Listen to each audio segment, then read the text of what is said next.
This building is, I don't know, 12, 14 years old or something like that or more. It's out of date, really, but it's still, in terms of taking care of you, keeping you alive, it can produce food, it produces water, it produces power, and it stays pretty much this temperature year-round. We open windows in the front and skylights in the back for cooling a little bit. We've refined that radically now.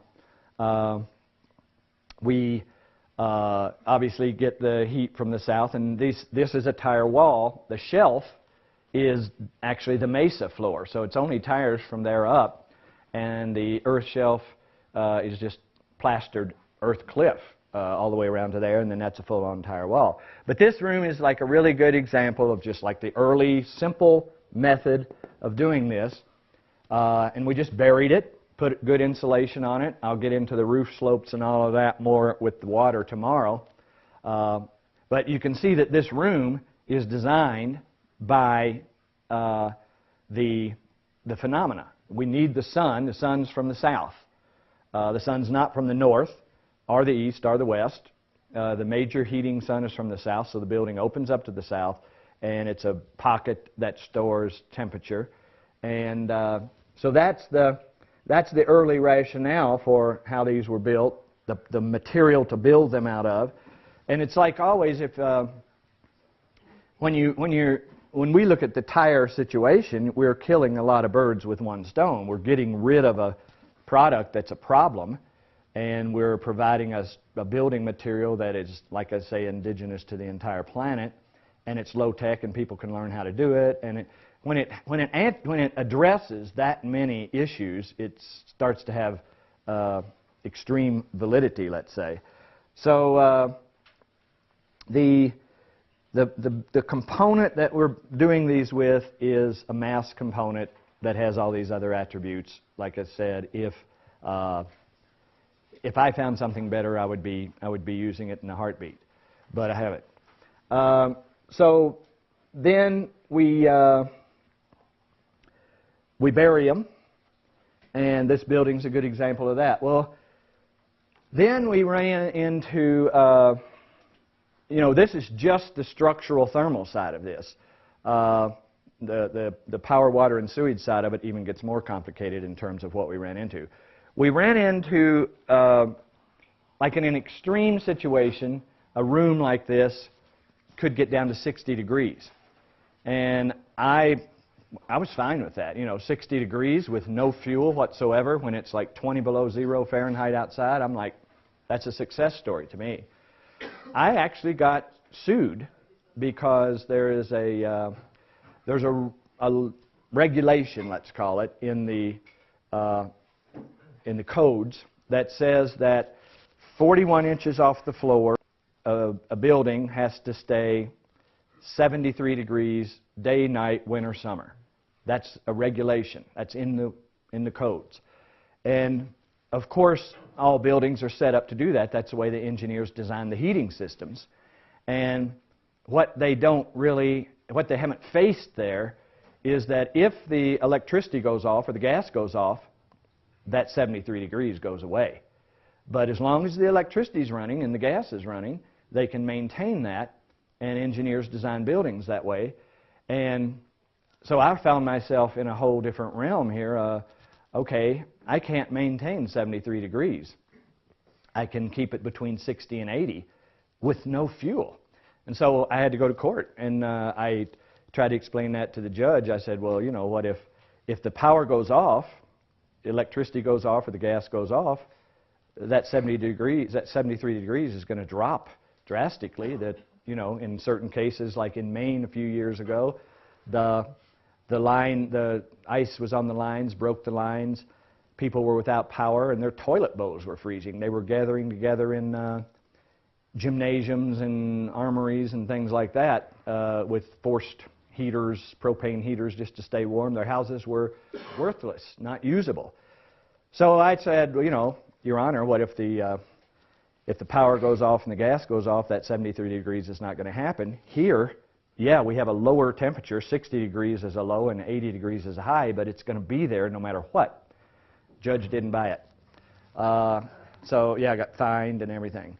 So what that caused us to do was, and you know, that's the kind of, there's so many things like that that have happened.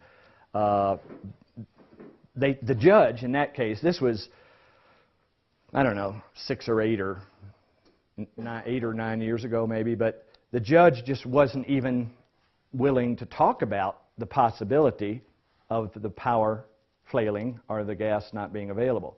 So we were wrong. We were fined. So anyway, that caused us to take this very simple thing and make it more complex. And it did make it cost a little more, but in a way it was a good thing because now we can the corner cottage building, which will be on the tour.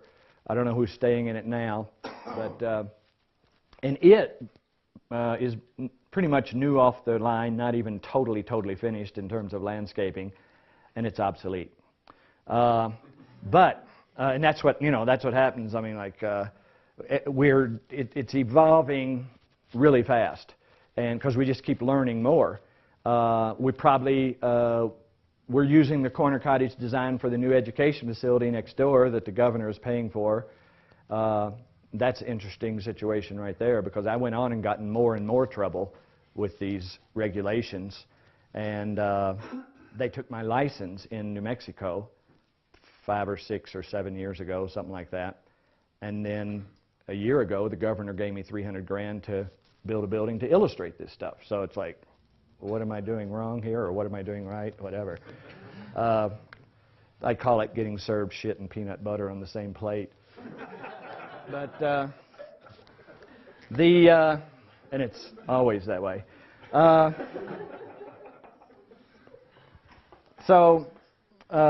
Anyway, as a result of that, the corner cottage pretty much, if you there's a little teeny bit of education in how to run it, but if you run it right, and it's very little to know, corner cottage stays 73 degrees pretty much. I'd say maybe as low as 70, maybe as high as 75 or something like that. But anyway, it takes that range of temperature that used to be 60 to 80 and brings it real close to the law.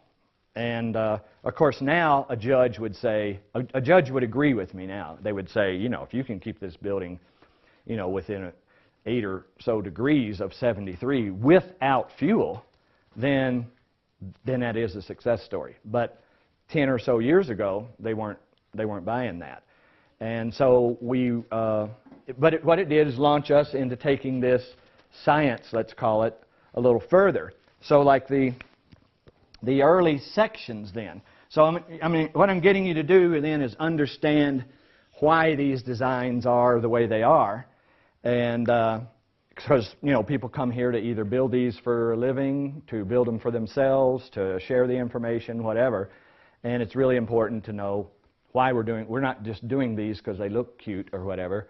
We're doing them because we keep finding more and more ways to fine-tune this encounter with natural phenomena. We're encountering the sun, and we're encountering the thermal mass that's in the earth. And the thermal mass concept. So what we have then is a section that we used to just have the tires, stacked up, and here we have a roof like this and like that. We've evolved out of that due to the I'll talk more about that in the water situation. This is the angle in this building. This is the angle of the winter sun, to bring the winter sun in here. And even on corner cottage, I believe we still have this. We do this roof slope to let the sun melt snow before it evaporates. But we've evolved out of that. So this was our configuration 10 years ago. Well, the configuration now has evolved. We've gotten a way to melt the water with the sun. So now, see, this makes details and expense. So now the newer designs, which we call the global design, is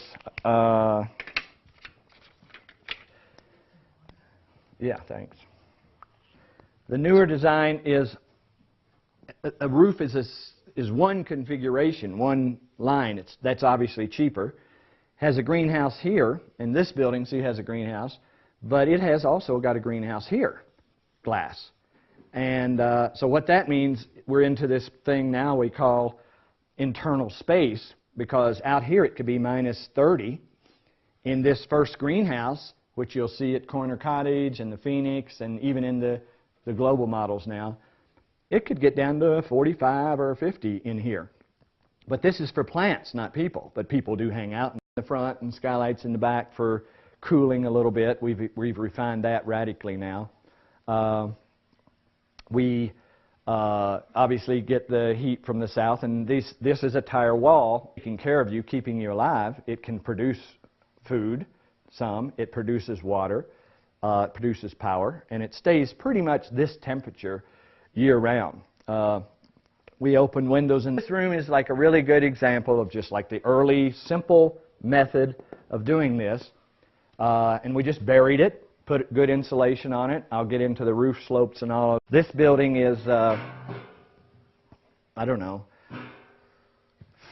12, 14 years old or something like that or more. It's out of date, really, but it's still, in terms of the shelf, is actually the mesa floor. So it's only tires from there up, and the earth shelf is just plastered earth cliff all the way around to there, and then that's a full-on tire wall. But this